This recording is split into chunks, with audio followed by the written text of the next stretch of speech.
Introduction again. Good morning and welcome to session 2, breakout room B.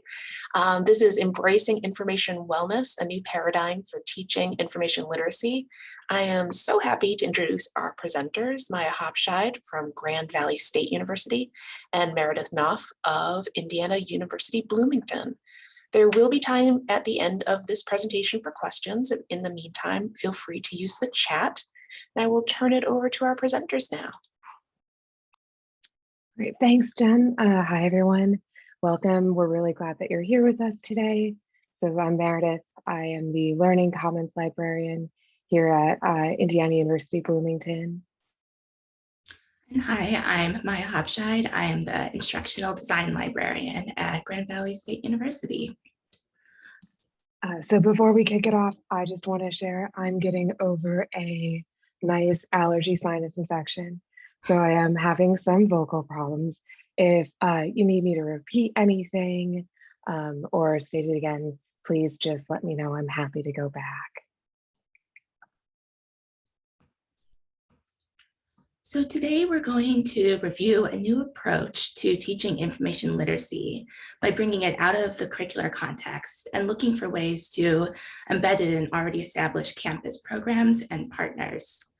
So despite academic libraries' work to cultivate information literate students, the rapidly evolving information landscape in which we all exist extends beyond the classroom into areas that include social media, blogs, and other often unvetted sources.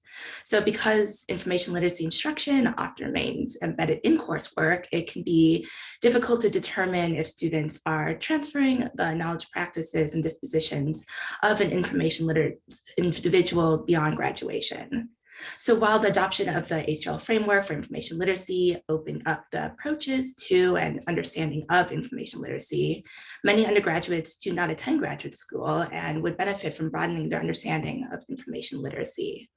So we want to explore how the framework for information literacy can be adapted in and out of the classroom. So using an information wellness model through diverse activities and partnerships that move beyond searching and evaluating academic resources. Many implementations of the framework focus on student learning outcomes within an academic or disciplinary context. It can be difficult for students to make the connections between the research and practices they use in the classroom to the ways they use information in their daily lives. With the proliferation of information and the plethora of ways that students can now access information, it goes without saying that information literacy has the potential to help undercut much of the dis and malinformation that exists within information ecosystems. There's also the reality that when students leave college, they don't have access to the resources available to them from our academic libraries. KUH points out that all fields need employees with 21st century proficiencies like critical thinking, analytical reasoning, and etc. Dispositional attributes desired by employees include generosity, curiosity, empathy, emotional intelligence, effective communication, listening skills, collaborative problem solving, and egalitarian sensibilities. Part of student success is directly tied to students' abilities to succeed in the quote unquote real world. Employment and job placement take up much of a student's drive and focus while in college. We argue that the majority of the fields we prepare students for in our academic spaces train students to participate in an information society and contribute to an information economy. So to have a sort of basic understanding for all of us, we're defining an information economy as an economy in which the majority of wealth is produced through the buying and selling of information, both as a commodity and as a service. And then more broadly speaking, an information society is a popular characterization of contemporary social relations as being dominated by information technology and employment by knowledge industries. And so Giddens argues that all nation states can be considered as information societies because of their reliance on information for communication and control. We wanted to introduce these two concepts as one of the major underpinnings of this idea and approach to information literacy that we're exploring. While we don't necessarily personally co-sign on this idea of capitalization of information, it doesn't change that many of our students' external motivators are directly tied and connected to the need to succeed and thrive in an information economy. While our highest goals often center on cultivating lifelong learning for learning's sake, This can undermine addressing the very real and pressing needs of our students' post-college careers. Amaya et al. Notes that in an emergent knowledge society, higher education institutions are positioned to generate, share, and implement knowledge and research findings to enhance the health of citizens and communities now and in the future. So similar to information economy or information society, wellness can often be treated as a self-defining term. At its broadest, wellness really just means being in good health. I think, as we're all aware, however, the idea and definition of health can be complicated. The World Health Organization first defined health as a state of complete physical, mental, and social well-being, not just the absence of disease, in 1948, contributing to the development of the idea of wellness. It was popularized in the 1970s by people like John Travis and has become ubiquitous enough to have spawned corporate wellness programs. Wellness emerged on college and university campuses quite a while ago and are now extremely popular and common. Using ideas like wellness wheels help the holistic development of students, which encompasses intellectual, emotional, social, ethical, physical, and spiritual development. Focusing on the holistic development can help students' overall learning outcomes. Chan and Young found that holistic competencies are not supplemental, but should be linked and taught in the context of academic knowledge. Haynes states that by creating experiences that integrate the epistemological, interpersonal, and intrapersonal dimensions of learning, students are able to make connections between in-class and out-of-class experiences, and that meaningful learning experiences are created through the purposeful collaboration between student and academic affairs and the cultivation of all dimensions of learning. The focus on the holistic development of students has become even more important as the COVID pandemic has accelerated and exacerbated the mental health crises on college campuses. The rates of burnout and disengagement of students in higher ed highlights the need for us to focus on students as whole people. There's quite a bit of research available at developing wellness programs on campuses and measuring their effectiveness. Many focus on the co-curricular development of the student, but all acknowledge the effect of learning and outcomes that wellness programs have. Many people have their own definitions of wellness, complicating a universal discussion of the idea. Many have broken wellness down into different categories or dimensions, yet this approach still creates many different models. Some cite 5 dimensions of wellness, others 8, some 9. We decided to use the 8 dimensions of wellness that are used by both IU and Grand Valley State, our home institutions. So we'll examine each of the 8 dimensions in a few minutes, but I want to quickly review what they are. So per our wellness wheel model, we're considering social, physical, emotional, occupational, spiritual, intellectual, environmental, and financial wellness. We do want to acknowledge that wellness has many negative connotations and problematic elements. There are many examples of how wellness culture perpetuates capitalistic inequities and racism and can act as a gateway to conspiracy theories. This is definitely a very tricky concept, and to try and deconstruct, we want to acknowledge that we're still doing the work on this and don't necessarily have a great way to address it within this specific context. However, by engaging with these problems within the wellness community, we can find more ways that information literacy skills and practices prepare our users and students to be critical consumers and participants in these kinds of discussions and spaces.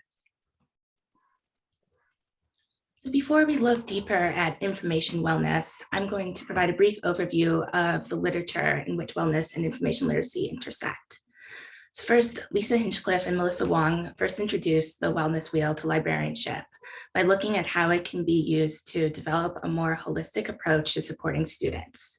They argue that libraries can use the wellness wheel to plan, develop, and assess services offered by Learning Commons to make them more welcoming to all students. We can also see wellness integrated into information literacy through other literacies like health and digital. So studies have shown that people with low health literacy also have low health outcomes. Health literacy can be improved through outreach programs such as patient education support, system improvements, and healthcare provider accommodations. There have also been documented wellness concerns with digital literacy. Studies have shown that overuse of digital technologies in the academic performance of college students can lead to physical and psychological issues. Libraries can help students develop strategies to become aware of and change these habits. And finally, as you are all aware, fake news and misinformation have been and continue to be a concern in academia, which has pushed us to expand what information literacy instruction looks like and how we can best support our students.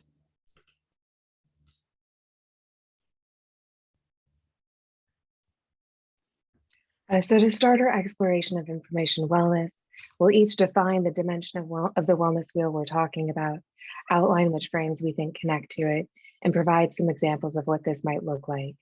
This is by no means exhaustive. There are many different ways to connect the wellness wheels to the information literacy framework. So just before we get into it, here's the wellness wheel again as a refresher. So I'll just pause for a moment.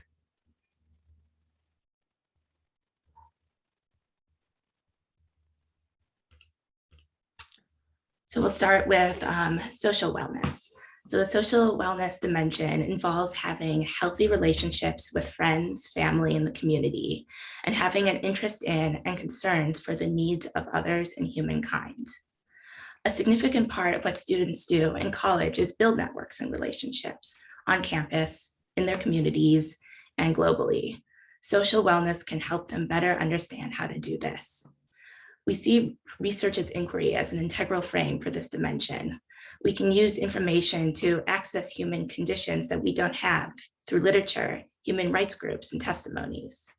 As we learn more about other people, we realize we can never know everything and therefore exist in a constant state of learning. Knowing is a moving target. We can also seek out social media posts, blog posts, and op-eds to help better understand different positions.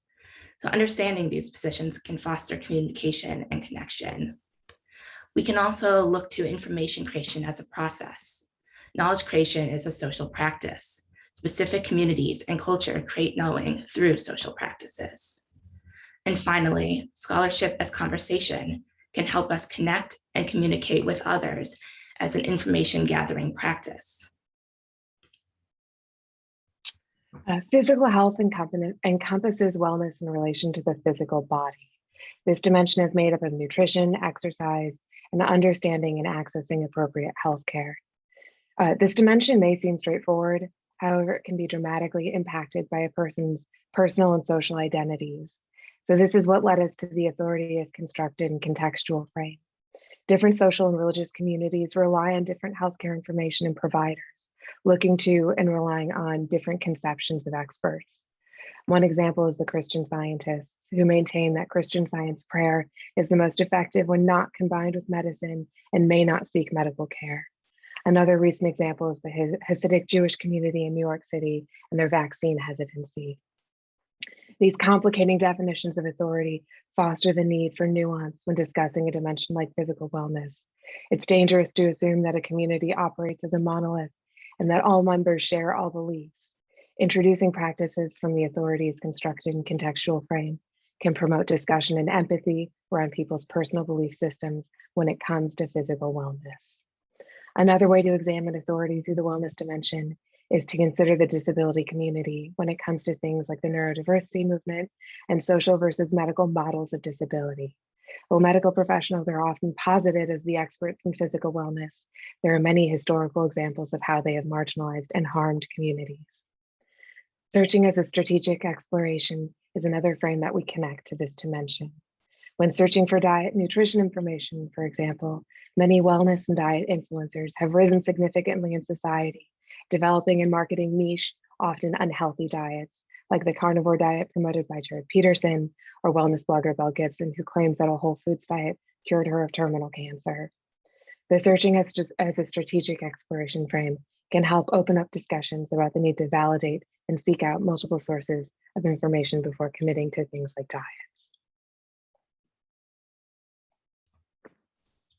There are many definitions of what constitutes being financially well, but overall, the financial wellness dimension involves things such as income, debt, and savings, as well as a person's understanding of financial processes and resources. A person's satisfaction with their current financial situation and future prospects also comes into play. So the primary frame that supports financial wellness is information has value. We need to understand the value of basic financial information, such as credit reports and bank lending habits. For example, if a student has their identity stolen, they need to know how the stolen information can be used in a way that costs them financially. This can impact how they choose to use and share that information. Searching as strategic exploration is also an important frame to highlight here. There are lots of potential strategies when researching banks, credit options, student loans, stocks, and other financial activities. Environmental wellness is an understanding of environment in a comprehensive way. It includes your immediate physical environment, as well as your community and broader environment. So we see many frames applying to this specific dimension. In terms of authority as constructed and contextual, environmental wellness can be viewed through the understanding of how non-environmental changes impact the production and dissemination of information. One example is how when the Trump administration deleted the EPA's climate change webpage when taking office. It's not necessarily well understood how political administrations impact government information, including what's actually produced and studied through funding opportunities. We've all seen how .gov websites are often touted as being unquestionably trustworthy. Looking at environmental wellness through the lens of information creation as a process, we can look at the ways that research on topics like climate change are disseminated to community and activist groups. The same concept adapts to the information as value frame. Academic research, often funded by grants, can be paywalled or otherwise difficult for the population at wide to access. When considering searching as a strategic exploration, I personally attribute this to my own personal consumption and shopping habits. Brands look to create clout by touting their commitment to sustainability.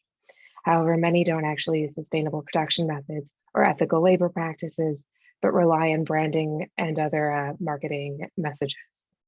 I then have to use a number of strategies to locate information to determine if it's a place that I want to commit to spending my money.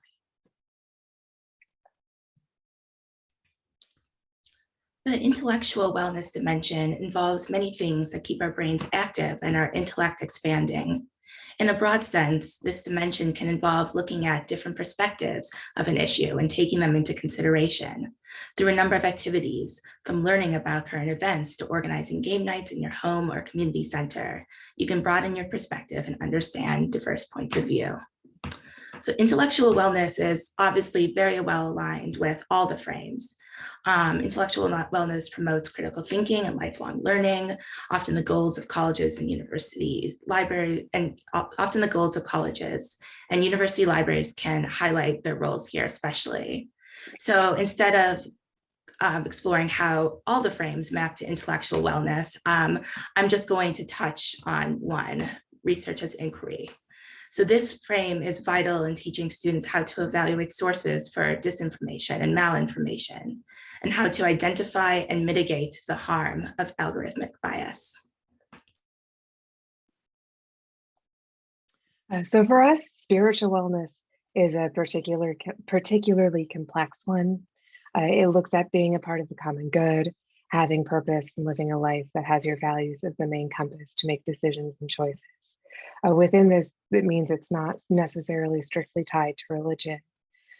We chose to consider spiritual wellness through the community development perspective, and therefore the authority is constructed in contextual frame. How people choose what they want to believe is inherently based on their own sort of personal compass when it comes to spirituality. Some are very vocal about their distrust of organized religion, but still have a strong sense of inborn spirituality. The wellness movement at large is another way to view the spiritual wellness dimension through the authority frame, while also intersecting with the physical wellness dimension. For example, do people choose to go to an osteopath or a medical doctor? People's choice to use acupuncture versus other Western medicine treatments can also be impacted by their spiritual beliefs. The occupational wellness dimension involves participating in activities that provide meaning and purpose and reflect personal values, interests, and beliefs, including employment. While we absolutely need to continue to support students in their academic pursuits, we should also acknowledge that most students will be joining the workforce during and after college. We have a responsibility to help them understand how they can use information both for finding work and for finding success in their chosen fields. This led us to look at information creation as a process.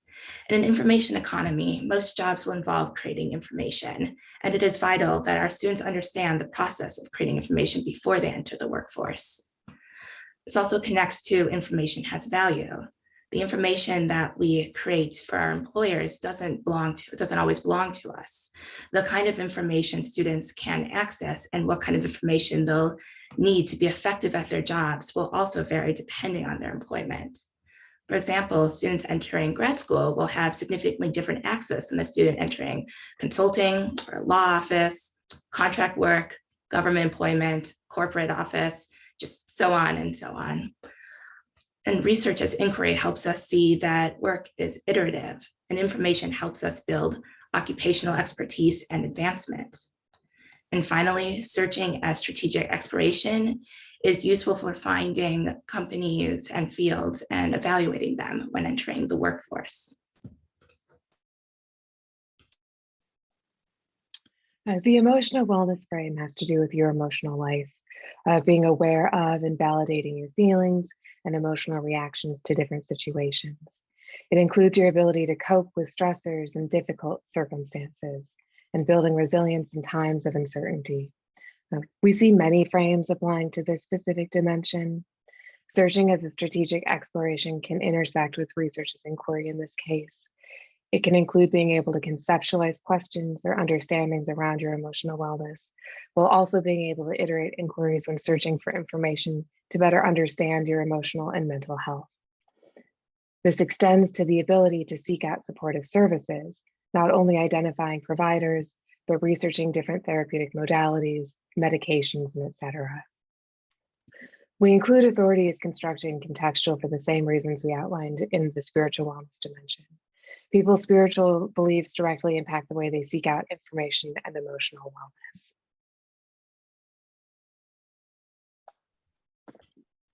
We'll conclude with a few ways you can apply the ideas we've outlined to your own work. So first, just want to emphasize that the way you adapt these will depend on your own community. A traditional college population will need different approaches compared to a non-traditional population, such as adult-based, compared to non-college. We also need to both look at student programming as well as train the trainer. If you can make connections with student services that have more face time directly related to wellness dimensions, you can train them to understand and explore information literacy when they talk to students. When looking to operationalize an approach like information wellness, we can start to look at pre-existing events or programs that lend themselves to these concepts. Things like De-Stress Fest can be great places to start exploring and implementing this. A lot of institutions are already working with counseling centers for outreach and bringing those conversations in the libraries where students experience a lot of stress. Information wellness has the ability to transform how librarians prepare students to successfully navigate the information economy after they graduate by developing critical thinking skills that align with various aspects of their life. This approach to teaching students about information production and dissemination and the role that information plays in their everyday life can provide librarians the ability and the potential to translate information literacy beyond students' academic career. Thank you so much for joining us today. Our contact information is on the screen. Please be in touch. We would love to chat more about information wellness. Thank you both so much. We can open it up to questions now if anyone has questions they would like to ask. Feel free to raise your hand. You can unmute yourself, add questions in the chat.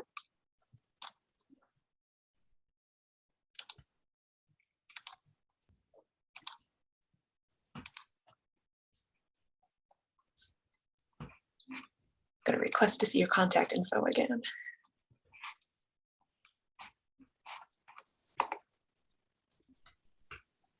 I tossed it in the chat so it's easier.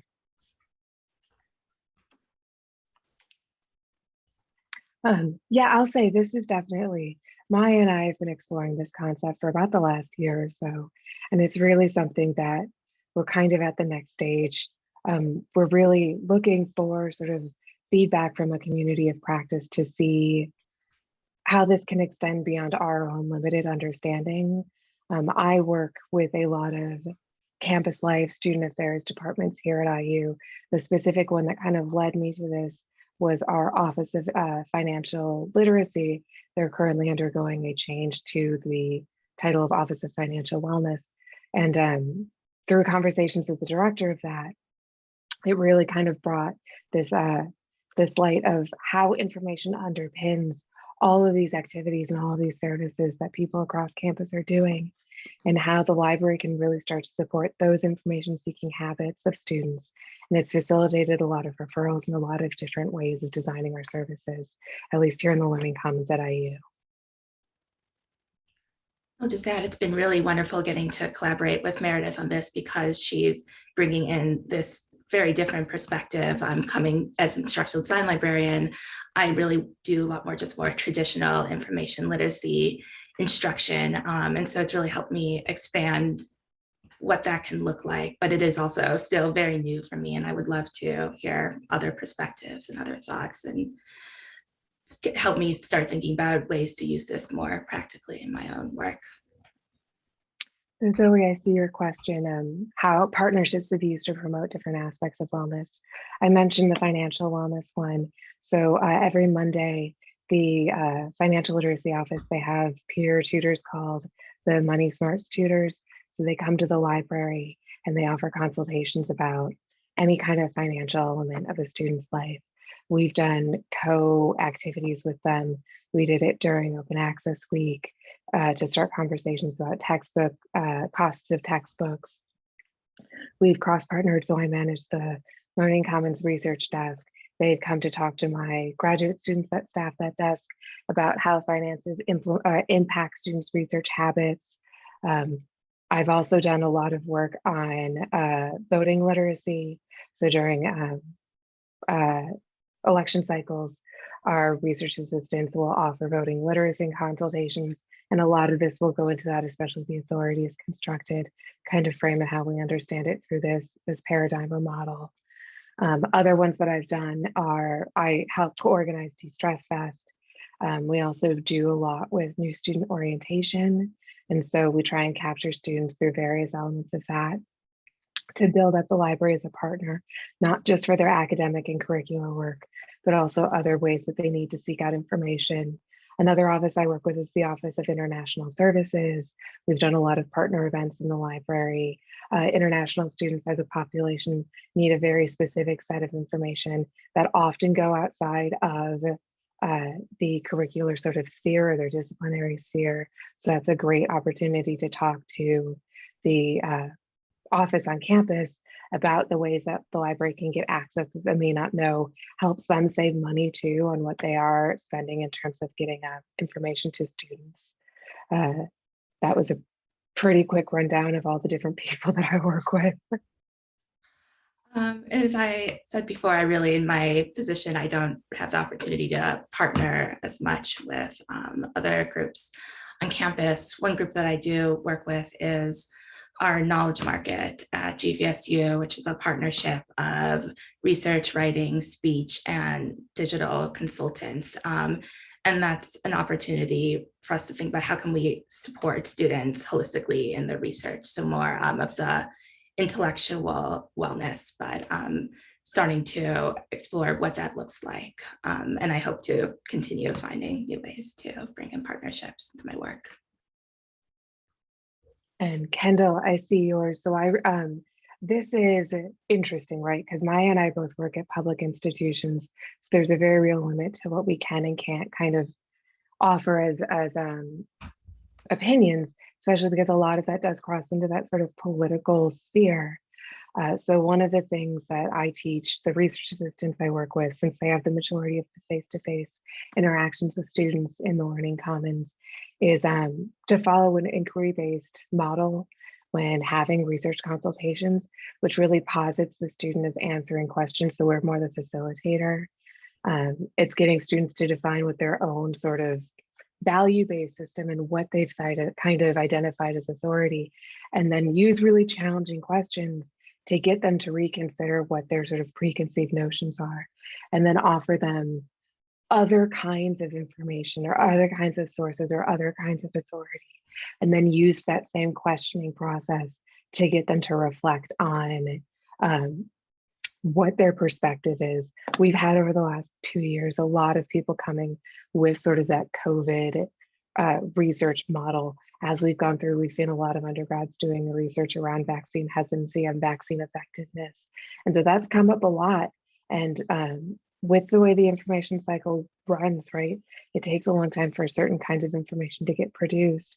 And so students are often turning to web sources or sources that they've been referred to from friends. And that can be a great place for us to sort of intersect that kind of wellness-based approach of considering the student as the whole person. Why is this their interest? Why is this the thing they're bringing to us for researching? And then trying to make sure it's that balance between both the curricular view and then their own personal use.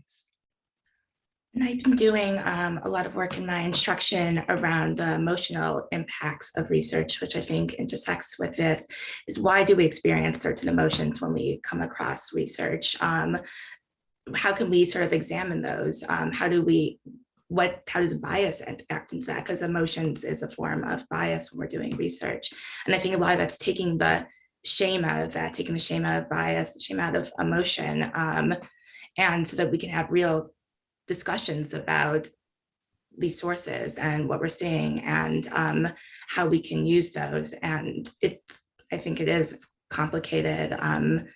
I'm in a fairly conservative part of Michigan, so I do work with students who are coming with different perspectives on vaccines, and I think part of it is just approaching them openly and letting them talk and really not giving pushback, but without that judgment. And I find that it doesn't always work. Sometimes, often, especially in a one shot, there's only so much you can do and so much you can help. But I think students expect to be dismissed, and I think not dismissing them can help.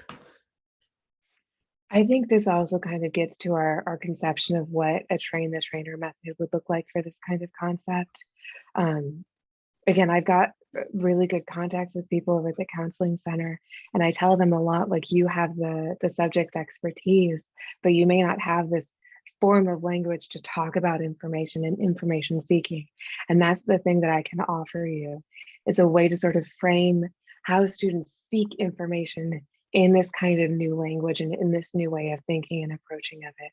I can't tell them necessarily how to break down that fear or hesitancy in the same way that I can't necessarily tell the financial tutors how to really give concrete, advice. I am not very financially literate. It's the big joke about how I work with this office that I know nothing about. But I have this other piece. I have this thing that they may not have, or this way of kind of considering the way that students approach information seeking and how they kind of construct that process around it.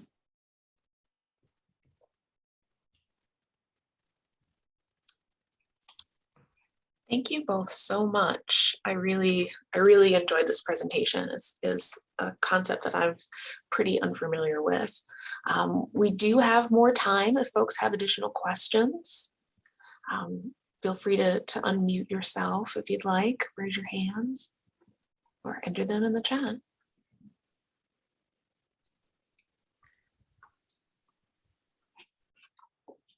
And if there aren't any, I will say many, many thanks to both Meredith and Maya for this presentation. I really appreciated your work and your presentation style. I loved it. And I just wanted to share with folks here a link to join colleagues in our virtual Information Literacy Summit Lunch Cafe, and enjoy the rest of the conference and the rest of the day, and have a great weekend, everyone. Thank you again. We really appreciate your time.